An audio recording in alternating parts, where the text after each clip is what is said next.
¿Qué es el estado de coma? Acuérdense, ¿cuál es la definición de estado de coma? ¿Quién me lo dice?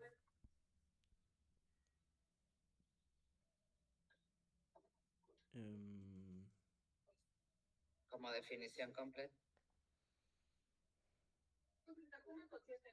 Ajá. Es un estado en el que el paciente tiene una pérdida completa, digamos, del estado de conciencia. ¿Qué es la conciencia?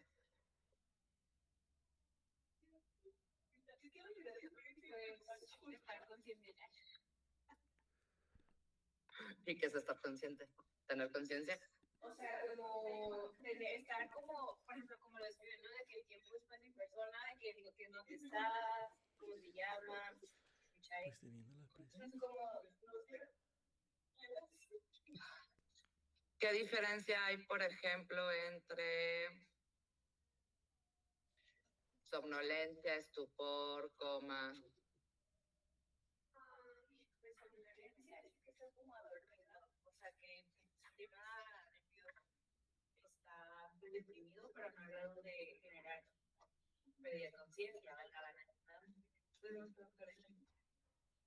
¿Sí saben? Pues sí, es como despierto. Es que no sé si despierto es una palabra. Despierto. Pero y es más largo a que el estupor pueden despertar, pueden tener como ciertos estímulos, como las funciones que tienen todavía como esa conciencia y Ajá, todavía los puedes despertar, digamos. O sea, son pacientes que se duermen. Una somnolencia es un paciente que se duerme fácilmente, o sea, que se está quedando dormido, pero que lo despiertas con un estímulo cualquiera fácilmente, o sea, así como que, ajá, y se vuelven a quedar dormidos, ¿no? Mientras que el estado de coma, a final de cuentas, es una inconsciencia profunda y persistente, ¿ok? Esa es la diferencia. En el que el paciente no puede despertarse, no responde a estímulos externos por intensos que sean, ¿de acuerdo? No tiene ningún tipo de interacción con el entorno, ¿ok? Sin embargo, sus funciones básicas, vitales básicas, pueden estar, o sea, se mantienen de alguna manera, ¿no? Obviamente, pues el estado de coma se considera una emergencia neurológica, y tenemos que ver porque generalmente es consecuencia de algo más. Entonces tenemos que determinar cuál es la causa. Puede ser desde lesiones cerebrales graves, pueden ser hipoglucemias, pueden ser intoxicaciones, así, o sea, puede ser una misma hipotermia, por ejemplo. Entonces, muchas de estas causas, alteraciones metabólicas, intoxicaciones, pueden ser reversibles a final de cuentas si las identificamos y las tratamos a tiempo. La conciencia o el estado de coma, vamos a hablar de que es persistente cuando dura hasta el mes. O sea, en el momento en que nosotros tenemos un estado de coma agudo, al mes ya decimos que es un coma persistente. Sin embargo, a partir de los 3 meses, si no fue un traumatismo, que tengamos un edema cerebral o así, entonces ya lo estamos hablando como permanente. Si es por un traumatismo, entonces nos esperamos un año para decir que ya ese coma ya quedó como permanente, ¿va? De lo que les comentaba, ¿qué es lo que va a pasar, chicos o chicas? Ok, bueno, para empezar, cuando hablamos de conciencia, ¿sí? La conciencia tiene 2 componentes, llamémoslo así, principales, ¿ok? Uno, obviamente, ¿qué es? Es el arousal, el nivel de conciencia arousal se le llama, ¿ok? Que justamente es la capacidad que tenemos de mantenernos despiertos, ¿ok? ¿Y quién se encarga de mantener ese estado de vigilia, de estar despiertos y atentos, ¿no? Como estamos ahorita, más o menos, pero estamos ahorita, ¿ok? Es el sistema reticular, ¿ok? Activador en el tronco encefálico. De ahí depende que nosotros podamos estar despiertos, ¿ok? Y tenemos la segunda parte, que es el contenido de la conciencia, ¿ok? Que es la capacidad de percibir, pensar, de responder al entorno, de tener una reacción, ¿no? De darnos cuenta realmente de qué es lo que está pasando y contestar, responder.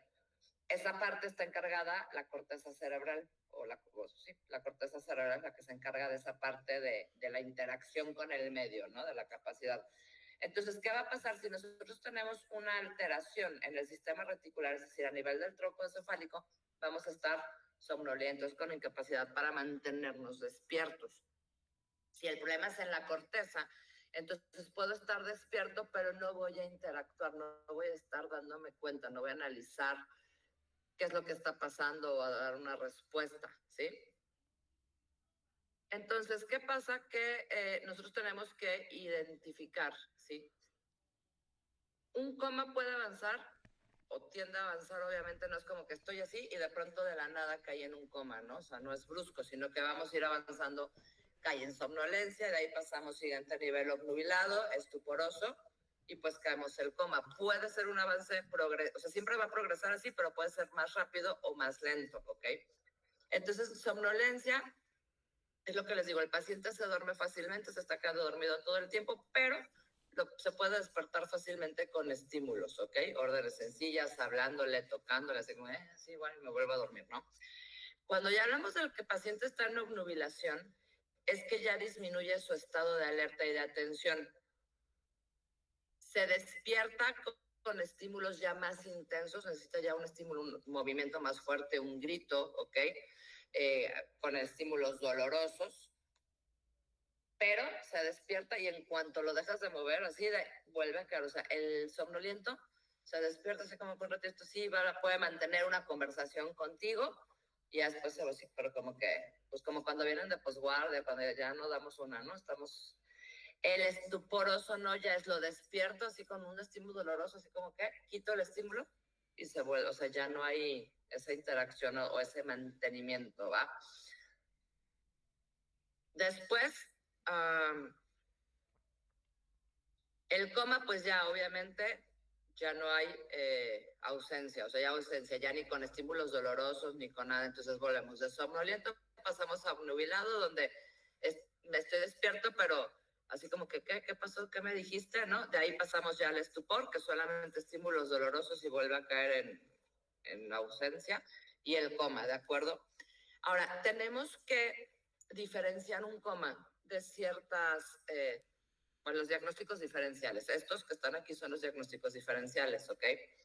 El estado de mínima conciencia y el estado vegetativo no es lo mismo que un coma. El estado de mínima conciencia, por ejemplo, son esos pacientes que están como dormidos, pero que sí se mueven, sí se quejan, sí están generando sonidos guturales, ¿sí? Un paciente en coma no se queja, no emite sonidos, no se mueve, o sea, ¿de acuerdo? Entonces, obviamente, pues sí pueden tener ciertas reacciones todavía, es mínima conciencia, no están alertas, no pueden mantenerte una conversación coherente, pero sí responden a ciertos estímulos muy leves, ¿de acuerdo? El paciente en estado vegetativo se despierta, se duerme, son esos que tenemos ya vegetativos, es decir, ya no se dan cuenta de lo que pasa, ya no, pero se despiertan, se duermen, o sea, son pacientes que están intubados, que están, pero durante el día están con los ojos abiertos, viene el sueño, sí se mueven, ¿ok? O sea, tienen ciertas, pues la función biológica está, nada más ya tenemos un daño neurológico irreversible, ¿va? ¿Cambio? Cuando nosotros hacemos estudios más o menos así, si vemos un paciente que está sano, que está en su nivel de conciencia, vamos a ver esta imagen, ¿ok? Cuando ya tenemos mínima conciencia y el vegetativo, si se fijan, va disminuyendo el contraste que se ve. Y ya en una muerte cerebral, pues ya, o sea, vemos totalmente la zona de, ¿cómo se llama? Cuando ya lo vemos todo negro. No es la de... ¿Eh? Estudios, ustedes díganme. No es, este,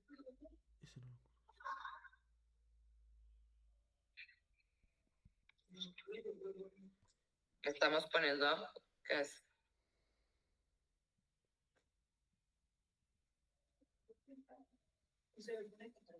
Ajá, hay un contraste, ¿cierto?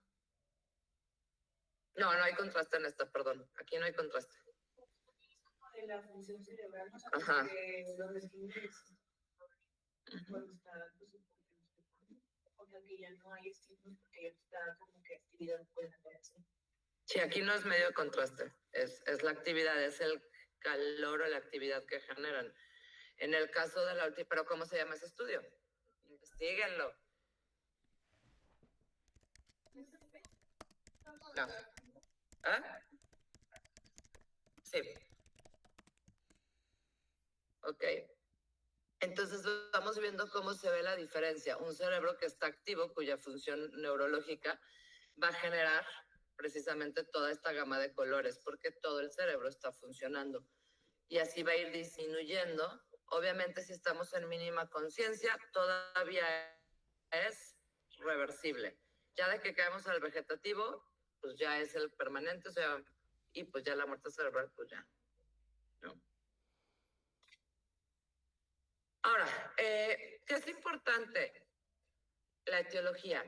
Vuelvo, el estado de coma por sí no es la enfermedad, o sea, es la consecuencia de otra enfermedad. Entonces nosotros tenemos que determinar de dónde viene de manera rápida, pero lo primero que tenemos que hacer es identificar las causas reversibles inmediatas, una hipoglucemia, una intoxicación para dar el antídoto, reponer glucosa, ¿no?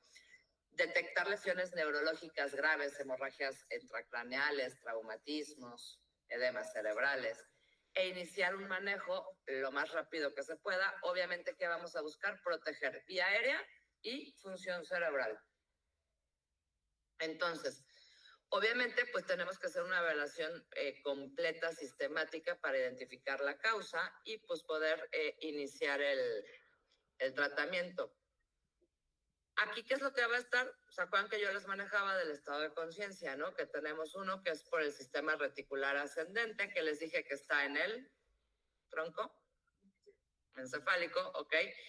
Y tenemos la parte que es de la corteza, digámoslo así. Entonces, una lesión en cualquiera de ellas, pues obviamente nos va a generar o nos va a llevar o nos puede llevar a un coma, ¿ok?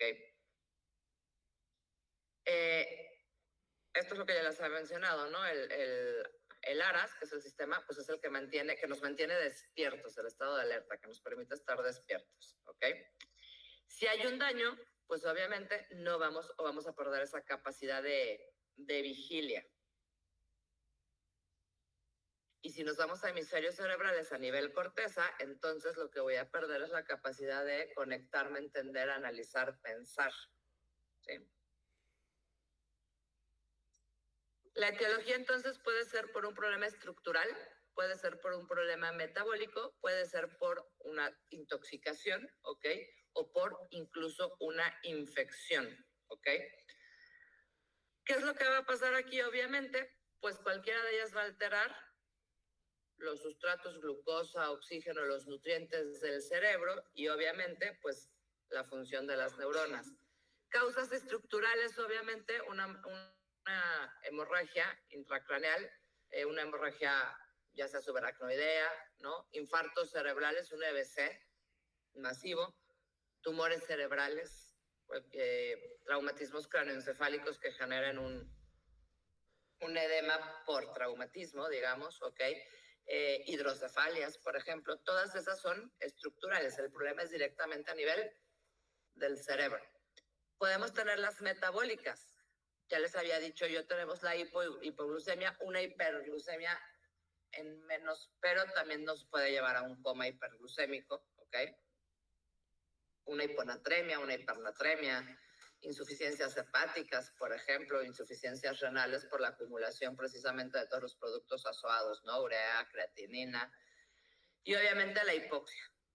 Sí, esas serían metabólicas. De las tóxicas, pues obviamente la intoxicación por alcohol, por benzodiazepinas, por opioides, ojo aquí con los antidepresivos tricíclicos, y obviamente la intoxicación por monóxido de carbono, entre otras, ¿no? Y pues infecciosas hablaríamos, por ejemplo, obviamente infecciosas que afectan a nivel cerebral, una meningitis, una encefalitis, por ejemplo, ¿no? Sepsis, sí, pero sepsis cuando ya llega a una encefalopatía.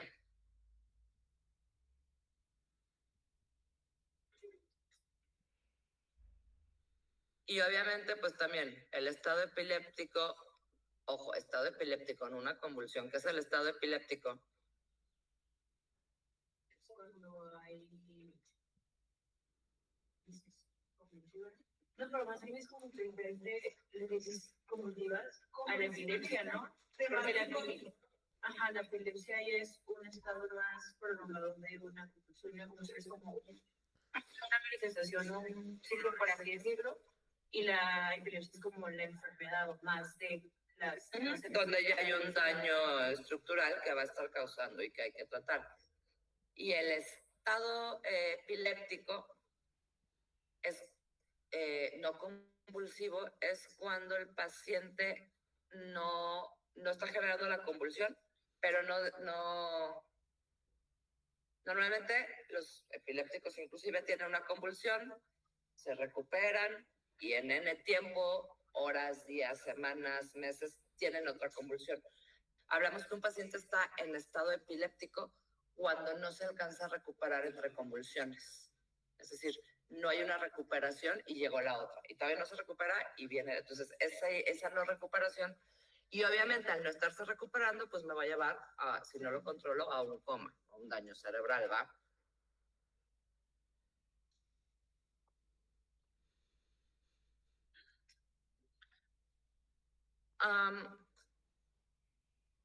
Bueno, obviamente, ¿qué es lo que es importante, chicos? Vamos a buscar, chicas, chicos, porque tengo 2 chicos acá. Tenemos que buscar entonces hacer una anamnesis adecuada, una historia clínica, ¿no? O sea, pues me lo traen y ya está en coma, digo, a lo mejor a veces ya lo tengo hospitalizado y sé cuál es la patología de base, ¿no? Pero tengo que determinar dónde está el daño. Hay 3 mecanismos principales de que el paciente me llegue a coma, o sea, fuera de las causas. Vaya a tener un daño en el sistema reticular, ¿ok? Ascendente, un daño bilateral de la corteza cerebral o una disfunción metabólica o tóxica en el cerebro que no permite que haya un adecuado funcionamiento, ¿ok? Estos 3 mecanismos que les acabo de mencionar van a causar, obviamente, que disminuye la función de las neuronas, o sea, hay una disminución de la actividad neuronal, hay una falta de activación cortical y por lo tanto una pérdida de la conciencia, ¿sí? Entonces, lo primero que tenemos que hacer, pues, es determinar cómo lo encontraron, dónde lo encontraron, o sea, qué tan rápido progresó de la somnolencia al coma. Obviamente, pues sí preguntar por objetos personales, ¿no? O sea, para identificarlo y para determinar si tiene alguna patología, qué medicamentos antidepresivos, etcétera, si tiene o consume drogas, etcétera, ¿no? Obviamente, pues volvemos a lo que les decía, el curso el temporal, o sea, perdió en cuánto tiempo, o sea, fue deteriorándose. Hay veces que ya, no, pues que ya tenía días que no respondía, pues ahora hacía de plano, ¿no? Hay veces que te dicen, no, pues todavía desayunamos bien, pero se empezó después a quedar dormido, o sea, etcétera. Si fue abrupto, si fue así de, ¿cuándo es así de pasé de estar bien en minutos? Por ejemplo, hemorragias, ¿no? O sea, intracerebrales. Si son a lo largo de meses, pues pensamos por cuestiones de tumores, de algo más lento, ¿ok? Entonces, pues tenemos que ir determinando. Síntomas focales, obviamente, si hubo hemiparesia inicial, por ejemplo, pues también nos va a orientar a efecto masa, también a un tumor que fue generando, o compresión. Si hubo síntomas visuales, por ejemplo, nos habla más de isquemia posterior. Si hubo dolores de cabeza, cefaleas, vómitos, náuseas, obviamente, pues también nos habla o nos orienta a hemorragias intracraneales. ¿Ahí?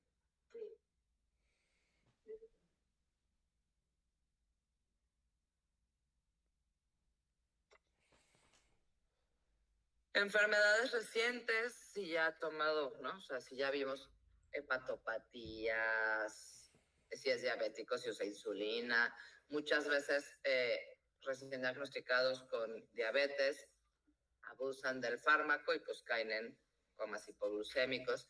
Entonces, Obviamente, si tuvo fiebre o ha tenido fiebre, pues nos orienta más a una cuestión infecciosa. Es decir, todos estos síntomas, pues nos pueden orientar a si es toxicológica, metabólica, infecciosa o traumática, ¿no?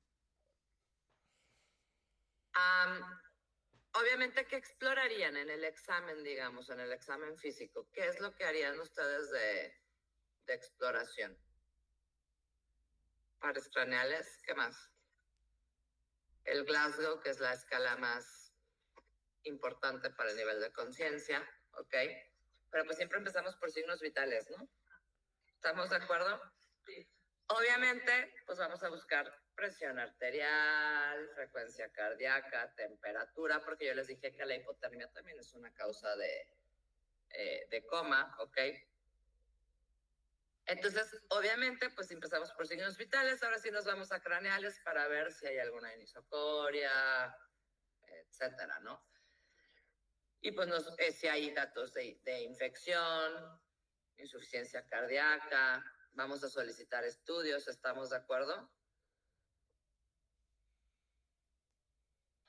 La temperatura, ¿por qué es importante? Porque puede ser hipertermia por sepsis o hipotermia por choque, por drogas, porque se drogó y se quedó toda la noche en el parque o en algún charco. Entonces, a lo mejor la droga per se no le causaría el coma, porque no todas, pero al quedarse, en la intemperie, pues cae en una hipotermia, ¿no?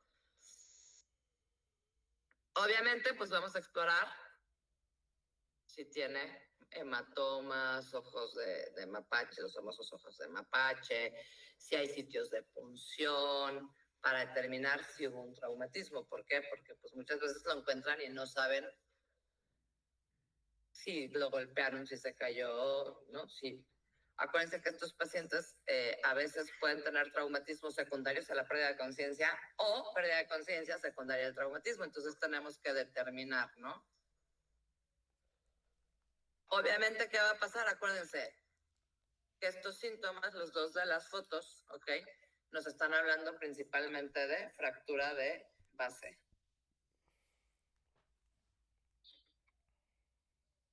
Obviamente, petequias nos habla de una coagulación intravascular diseminada, que ya es más severo. Pues las clásicas, si sospechamos de una endocarditis, por ejemplo, las astillas, ¿no? Las hemorragias en forma de astilla, conjuntival. Si vamos a buscar todo aquello que nos hable para descartar las causas que ya mencionamos, ¿no? Los labios rojos, así muy intensos, pues nos habla de que es monóxido de carbono.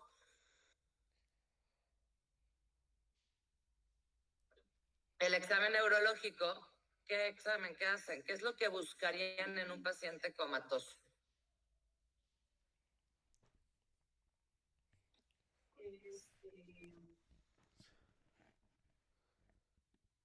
Pues comatoso como tal, nosotros lo vamos a diagnosticar, aunque siempre lo vamos a diagnosticar, pues mediante los estímulos para ver si responde. Pues está como por lo que estábamos diciendo, de que responde estímulos dolorosos, pues claro, no responde, entonces ahí es como la gran problema.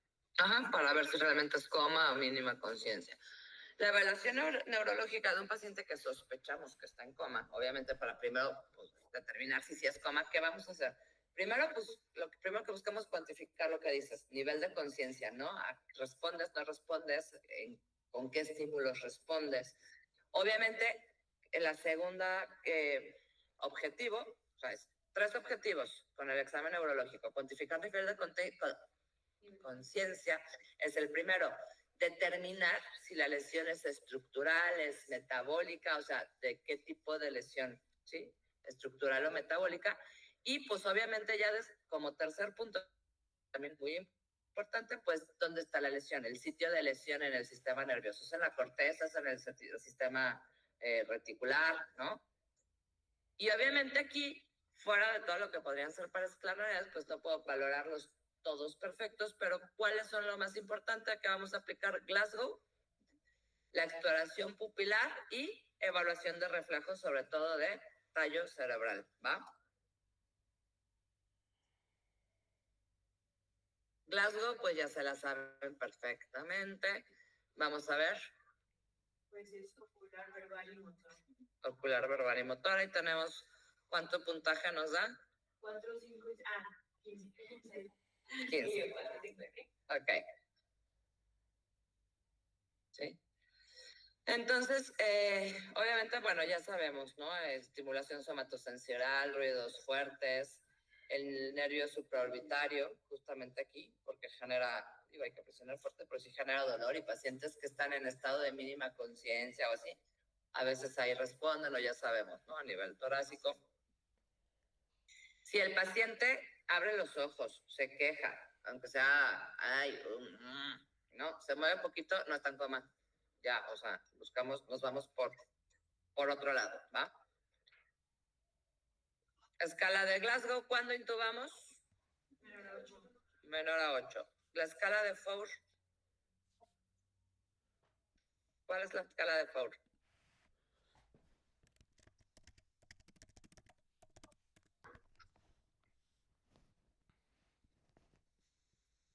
Ahí se los... Four como 4.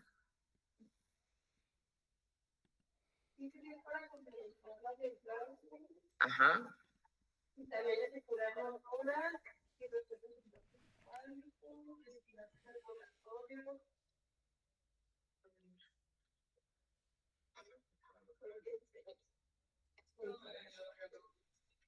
Bueno, esta es la de Glasgow, que ya se la saben de memoria.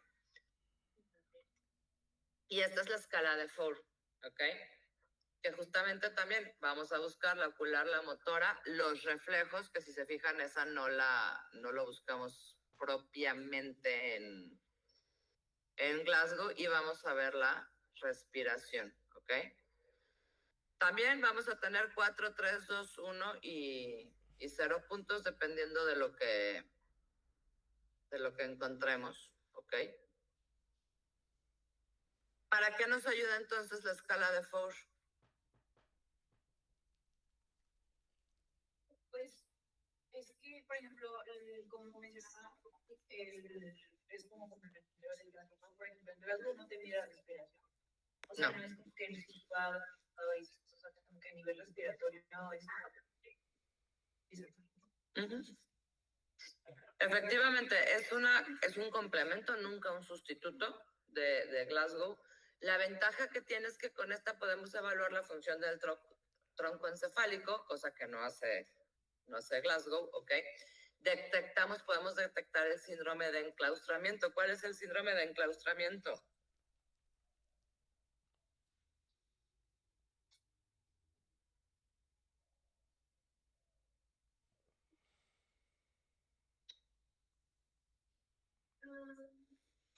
Es cuando el paciente está consciente, pero no puede mover. Ajá. El síndrome de enclaustramiento, que es generalmente por desmielinización pontina, es cuando precisamente perdimos la mielina, repusimos a lo mejor, muchas veces es por reposición rápida de sodio, y entonces el paciente mantiene su nivel de conciencia, él sí se está dando cuenta de todo, él nos quiere decir, pero está totalmente paralizado, o sea, no tiene manera de comunicarse, ¿no? Aquí podemos detectar si es eso, porque a final de cuentas, salvo que sí, pues ahora y cierra ojos, podríamos confundirlo con un coma, ¿no? O sea, pues no tiene manera de responder, aunque él sí se esté dando cuenta y sí esté sintiendo. Y obviamente, pues, también nos sirve, como vemos aquí, para pacientes que están intubados. Entonces, ¿qué va a pasar? Evalúa estos 4, ¿ok? Y de acuerdo a los resultados, pues vamos a determinar 0, déjenme regreso. Si tenemos todos en 0, o sea, si nosotros juntamos 0 puntos, nos está hablando de que estamos en un coma profundo, ¿de acuerdo? Que donde ya un coma profundo, alias muerte cerebral. ¿Sí? Lo más probable es que ya tengan muerte cerebral. Y obviamente el máximo, que es 16 puntos, pues nos está hablando, el paciente está normal. En teoría aquí todos estamos en 16 puntos. En teoría, ¿no? Pero mucha teoría.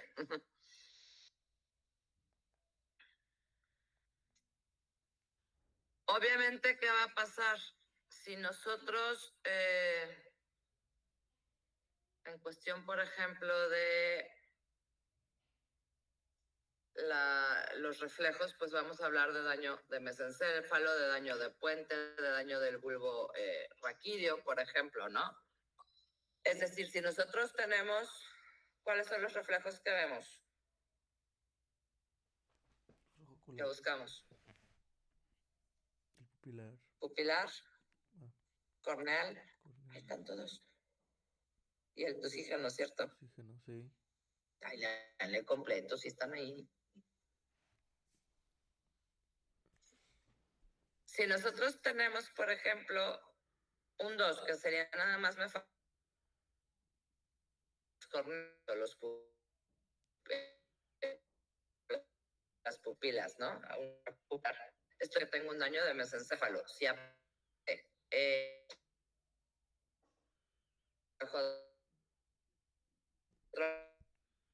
del mesencéfalo, sino de todo bulbo raquídeo, es decir, me está hablando de una mayor, alteraciones a nivel pupilar, me está hablando de bulbo raquídeo.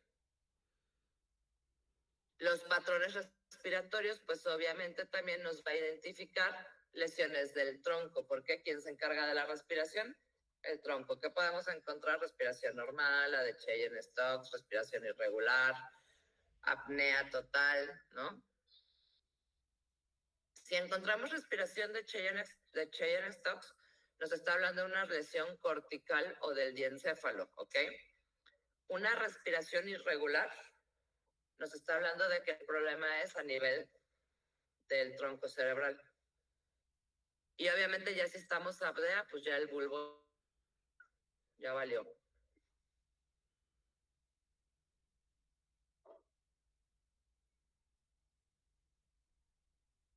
Entonces, si nosotros, a ver, un ejemplo, un paciente que llega ojos cerrados que abren al dolor,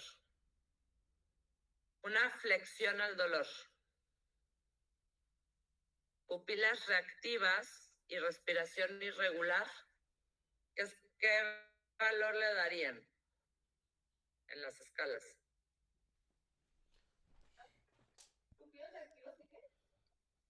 Y respiración irregular.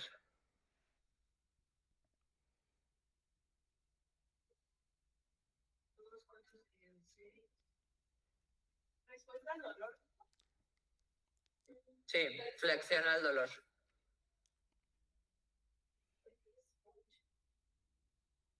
¿Y qué es lo de ¿De acá? la reticular? Lo de que Pupilas reactivas. pero esos son los reflejos del tronco cerebral. ¿Ah? Tienen ojos abiertos o los tiene abiertos, pero no hay rastreo. Abren al dolor nada más. 9. 9. 9, exactamente. 9. Entonces tendríamos un paciente con escala de FOUR 9, ¿ok? Un FOUR 9 nos está hablando de ¿qué? De un coma moderado con un compromiso neurológico significativo, pero no severo. ¿Qué más evaluamos? Obviamente, chicos, la cuestión motora, ¿no? ¿Qué evalúan a nivel motor? Pues sí, hipotonía. Si hay hipotonía, lo que sería el tono. ¿Qué más?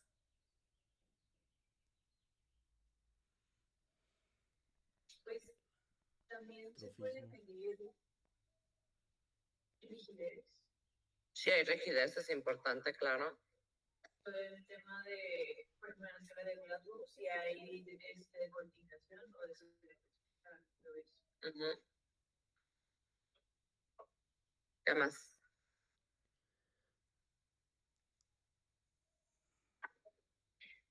No sé si también como los reflejos. Uh-huh. Si tenemos todavía presentes o no los reflejos. A nivel ocular, obviamente vamos a buscar ojo. En ojo, más bien. En ojos, ¿qué buscamos? Vamos a buscar el tamaño de las pupilas. No sé si se los viene más adelante. No. Ok, el tamaño de las pupilas nos ayuda también a localizar alguna lesión neurológica. ¿Estamos de acuerdo? Si les hablo que el paciente tiene pupila puntiforme,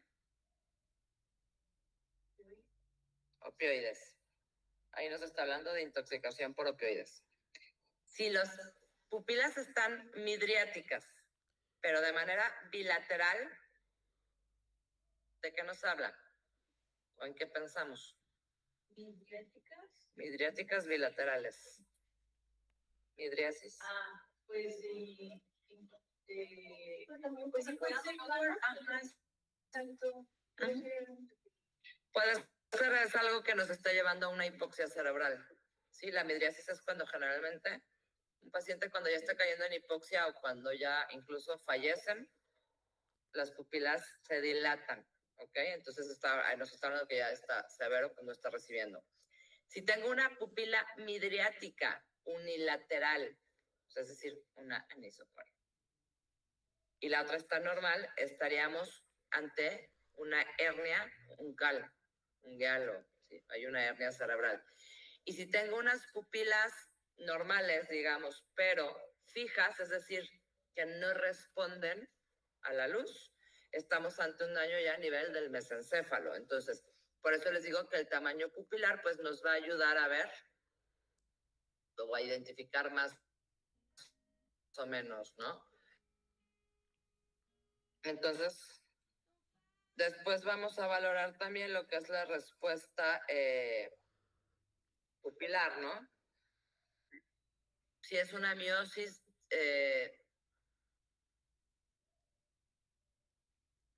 acuérdense que hacemos el reflejo, ¿no? O sea, directa y el indirecto, ¿no? ¿Cómo se van? Entonces tenemos que haya una respuesta adecuada y que valoramos principalmente el par craneal 2 y el mesencéfalo.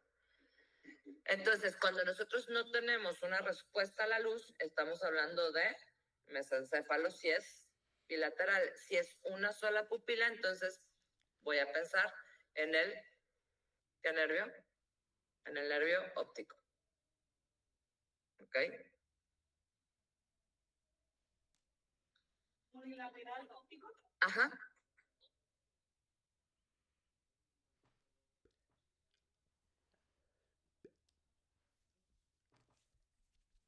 El reflejo corneal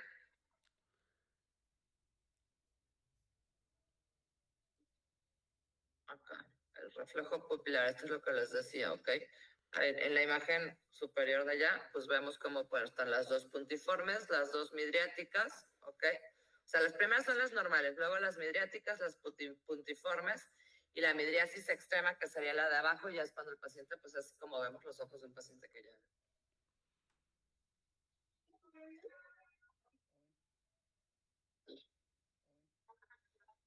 A nivel, ¿cómo valoran el reflejo corneal? Ajá. Con un hisopo, con un algodoncito, ¿no? Con la punta de un algodón. Lo normal es que el paciente pues cierre rápidamente, ¿no? O sea, parpadea rápido. Esa es la respuesta lógica, ¿ok? ¿Qué pasa si no? ¿En qué pensarían si el paciente no lo cierra?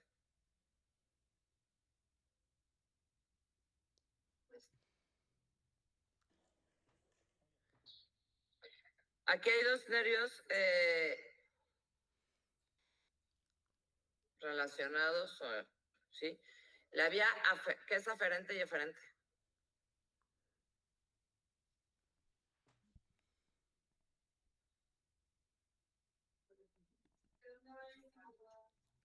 Ajá, ¿hacia dónde va? ¿Cuál es la aferente y cuál es la eferente? Exactamente, entonces una percibe el estímulo y le avisa a nivel central y la otra, que es la motora, es la que genera la respuesta, ¿sí? ¿Cierto? Entonces, aferente, ¿qué es lo que hace? O sea, que de la periferia la manda al sistema nervioso central y inferencial. Ajá, entonces la aferente, el encargado es el trigémino. El trigémino es el encargado de percibir que estamos picándole el ojo con algo. y mandarle la información al cerebro. Y el facial es la vía eferente, o se encarga de la parte eferente. Es el que va a regresar la respuesta motora para cerrar el párpado, para generar el cierre, ¿ok?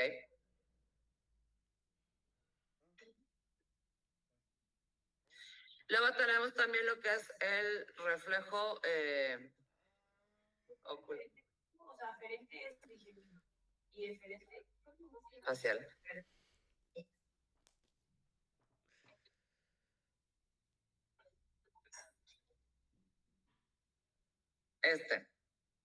El reflejo de ojos de muñeca, que le llaman también, ¿ok?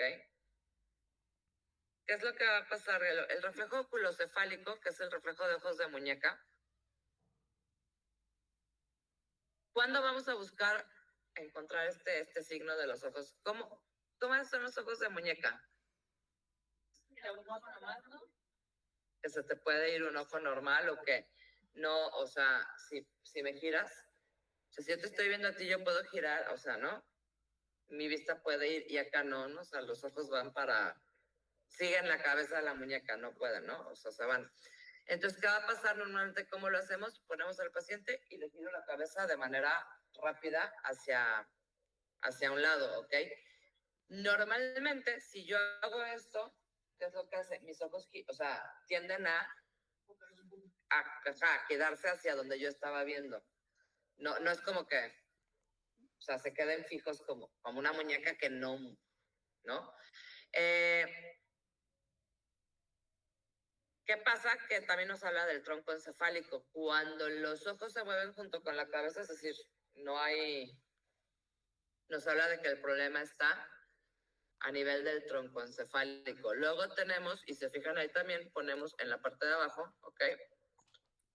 Con la jeringa no es que la va a aplicar, es la parte calórica, la respuesta calórica. Vamos a introducir agua fría en el conducto por aquí. Si fría, ¿se acuerdan cuando hicimos la práctica de otorrino? La entibiábamos, o sea, tenía que ser, no, aquí va a ser agua fría justamente para estimular, ¿ok? Normalmente si yo pongo agua fría del lado derecho, mi ojo va a girar hacia el lado donde administra el agua, hacia la derecha y viceversa, ¿sí? Aquí el problema, cuando no giro hacia el lado estimulado o los dejo o me voy al otro lado, estoy hablando que mi problema está a nivel del sistema del tronco cerebral también, ¿ok? Hay un daño del tronco.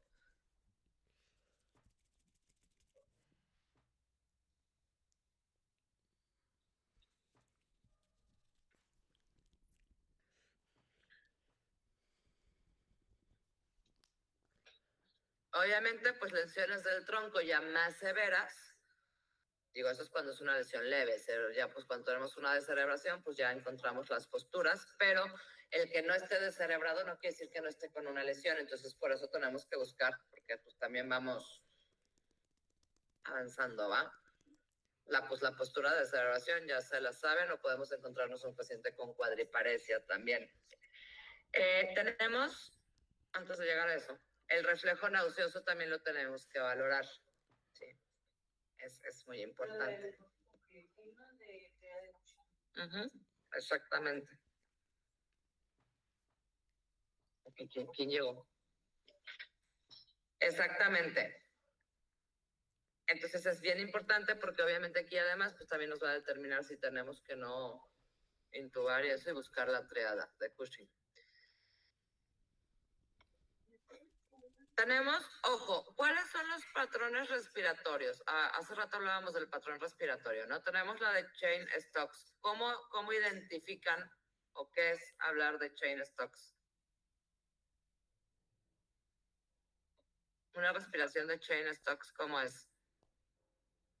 Digo, el nombre todos nos lo sabemos, pero ¿cómo lo identifican en un paciente? Aquí no se los puse.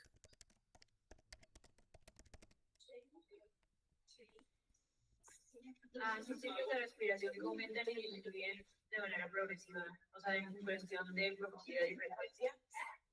Ciclos de apnea, o sea, de que tiene apnea y después empieza a haber irregularidades. Hiperventilar. Profundidad y frecuencia de la... Entonces vamos como a hiperventilar, vamos como fluctuante, de repente apnea, hiperventilo, o sea, tengo esos cambios o altibajos.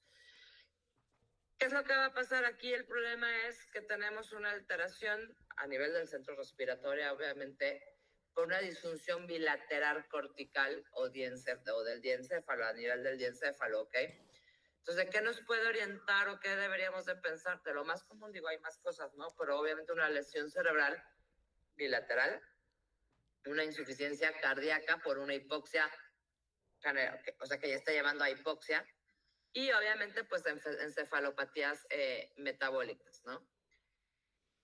Luego tenemos lo que es la respiración central neurogénica. La respiración central neurogénica se caracteriza precisamente que es una respiración rápida pero profunda, con una, o sea, es muy elevada la frecuencia, ¿no? Y aquí nos está hablando de que hay una lesión en mesencéfalo o en la protuberancia superior.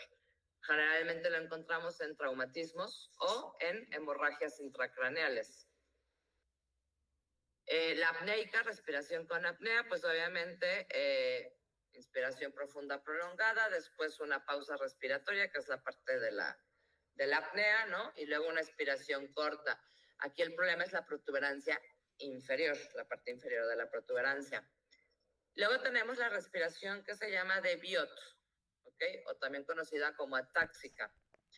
Esta es totalmente irregular, o sea, va a haber apnea, va a haber, pero son impredecibles, o sea, no es regular de alguna manera, ¿no? De repente pues estar en respiración normal, apnea, pasar muy rápido de una a otra, o sea, es totalmente irregular y aquí el problema está directamente en el bulborraquídeo. Cuando nosotros ya tenemos la respiración de Biot que está cambiando sin un orden, sin una coherencia, el pronóstico es muy malo. Ya cuando vemos la respiración de Biot es lo que la llamamos también, bueno, en cada hospital se le cambia, ¿no? Pero ya es así como que ya está despegando porque ya es la antesala al paro. O sea, la de Biot, con B de, bueno, o atáxica también si le quieren. Entonces, evaluación neurológica. ¿Qué es importante? Escala de Glasgow para nivel de conciencia. Evaluación pupilar para lesiones estructurales. Reflejos del tronco encefálico para valorar la integridad neurológica del tronco, y el patrón respiratorio también nos ayuda a identificar las zonas. ¿Se acuerdan que eran los 3 objetivos, no? Estado de conciencia,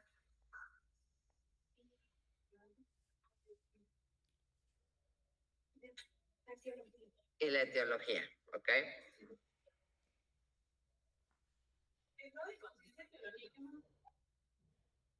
Estado de conciencia, etiología y nivel de conciencia. O sea, nivel de conciencia, etiología y... Ahora, entonces, a nivel pupilas, anisocoria,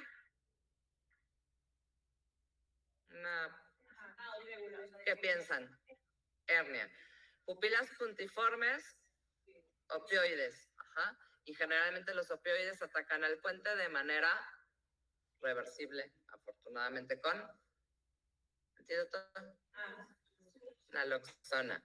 Si tengo pupilas fijas no reactivas, el daño está en mesencéfalo. A nivel respiración, Cheyenne-Stokes está afectando a él.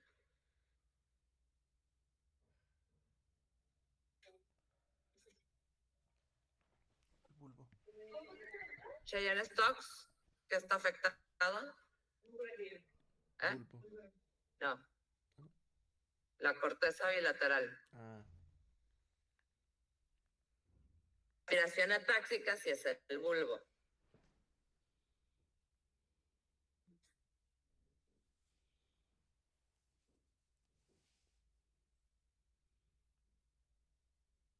Aquí en estas, chicos, lo que les había dicho, el metabólica, ¿ok?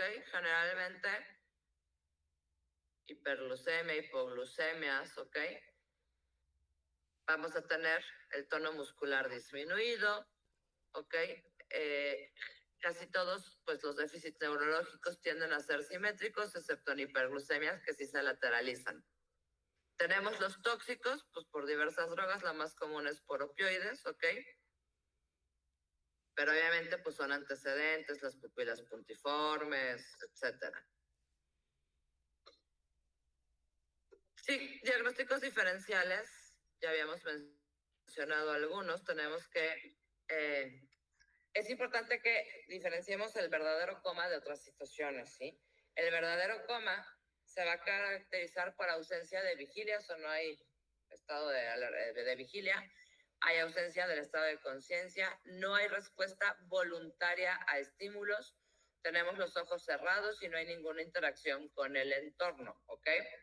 Entonces, habíamos mencionado ya el síndrome de enclaustramiento, en el que el paciente no va a responder, no se puede comunicar, sin embargo, si está consciente, maneja el nivel de conciencia, ¿de acuerdo? Otro de los casos es el mutismo asinético. Acuérdense que ese es un pues, lo tratan mucho a nivel también psiquiatría. Aquí el problema es que el paciente sí se da cuenta, sí te sigue, pero te ignora y no, o sea, no se comunica, ¿va? ¿Cambio?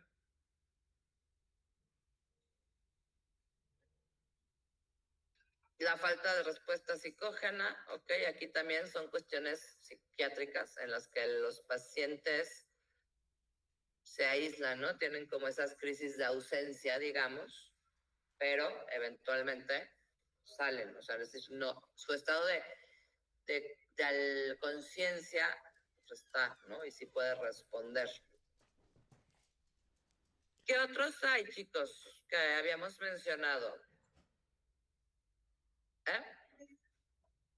Uh-huh. La somnolencia, la mínima conciencia, ¿no?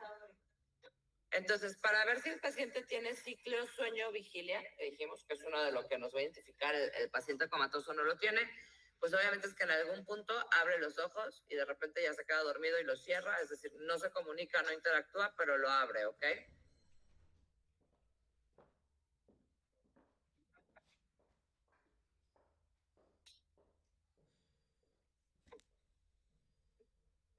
¿Qué le hacen a un paciente en coma?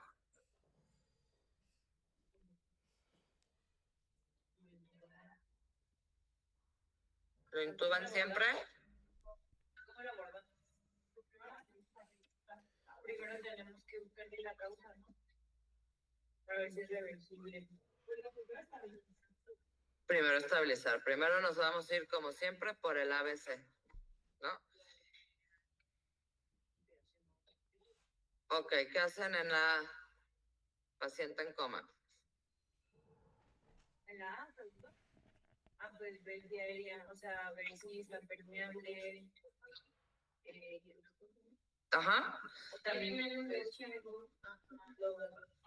Si tiene menos de 8, vamos a intubar. Entonces vamos a decir, para vía aérea, vamos a determinar el Glasgow. Si está menos de 8, nos vamos por intubación, ¿ok? ¿Cuándo más voy a intubar? A lo mejor estás arriba de 8, pero ¿qué?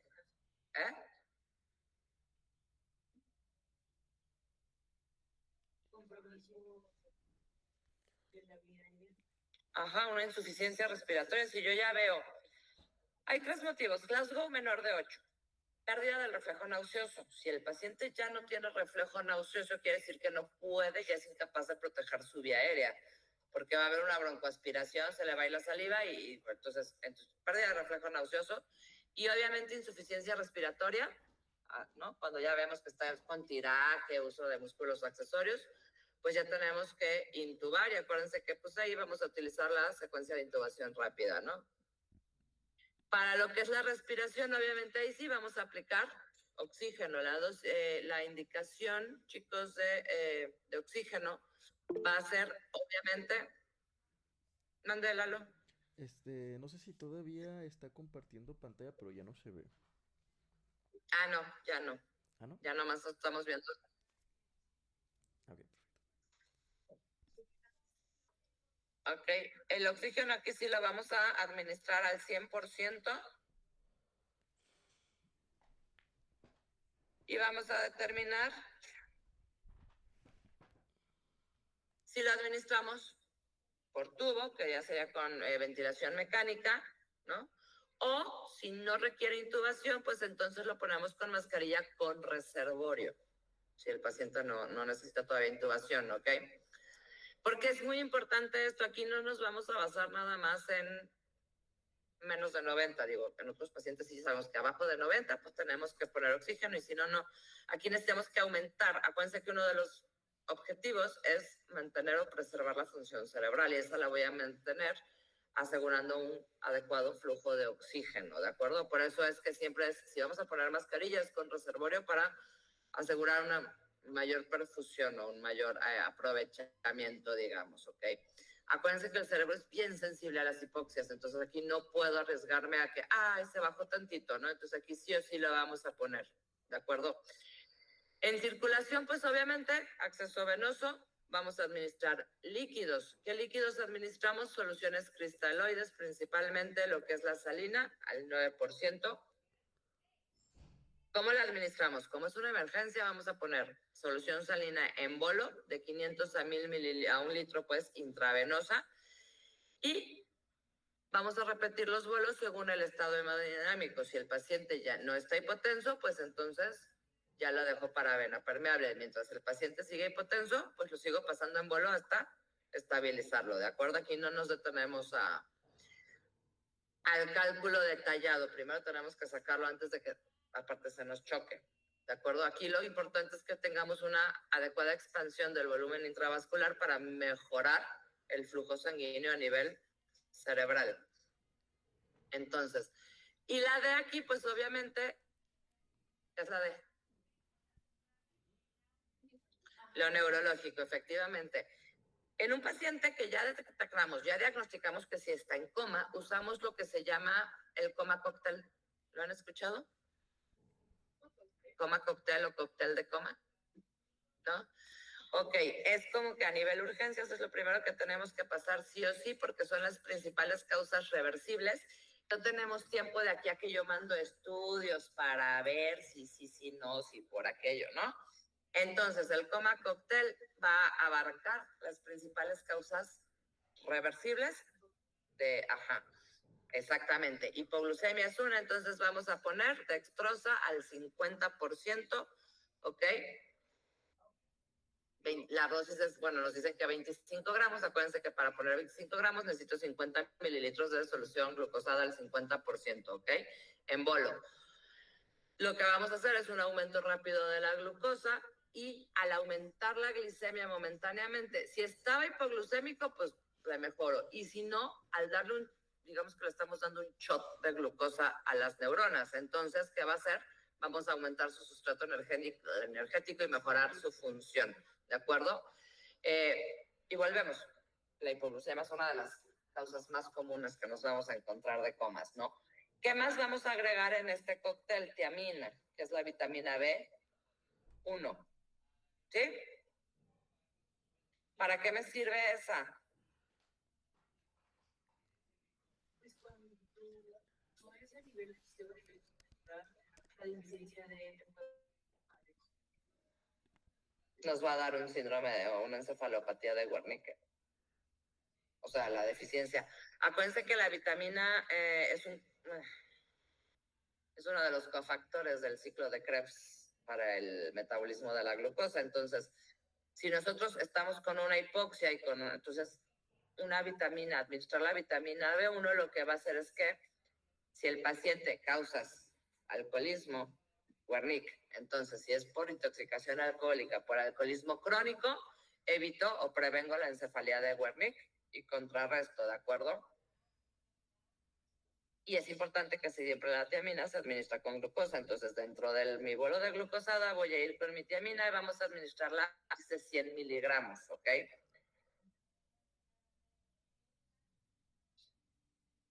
Obviamente, otra causa muy común, intoxicaciones por opioides. Entonces, sí o sí vamos a pasarle naloxona. Va la naloxona a 0.4 miligramos, ¿ok? Y pues podemos dar hasta 2 miligramos.